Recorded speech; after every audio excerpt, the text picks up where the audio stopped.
4 ইঞ্চি অনেক। আমি বলছি যে লিঙ্গের সাইজটা এক এক দেশে এক এক রকম। হ্যাঁ, মানুষের উপর ডিপেন্ড করে, আকার আকৃতির উপরে। দেখবেন যে আমার মতো লম্বা বহুত গাভুর মানুষ আছে, বাবা হইতে পারে না, 1 মিনিটের বেশি সেক্স করতে পারে না। আবার অনেক ছোট ছোট মানুষ আছে, শাওনের মতো, দীপ্তর মতো ছোট ছোট, হ্যাঁ, কিন্তু তারা 3-4 সন্তানের বাবা। কারণ কি, লিঙ্গ যদি আপনার নর্মালি লিঙ্গের সাইজটা 5 ইঞ্চি হলে ভালো হয় বাংলাদেশ বা এশিয়া এই অঞ্চলগুলোতে। এখন আপনি যদি আবার মনে করেন যে না আপনার লিঙ্গ 7 ইঞ্চি, কিন্তু আপনি কি ওই ইউরোপিয়ান মেয়ে বিয়ে করতে পারবেন? আপনি কি আমেরিকান মেয়ে বিয়ে করতে পারবেন? তখন তো আপনি মিলামেশা করতে পারবেন না। 7 ইঞ্চি তো দরকার নেই আপনার।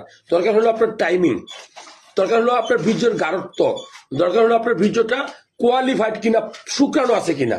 আর 7 ইঞ্চি লিঙ্গতে আপনি কি করবেন যদি আপনার ওয়াইফাই ছোট সাইজের? আর বাংলাদেশের মেয়েরা তো অত লম্বা না, ইউরোপের মতো না, আর আপনি তো ইউরোপের মানুষ না।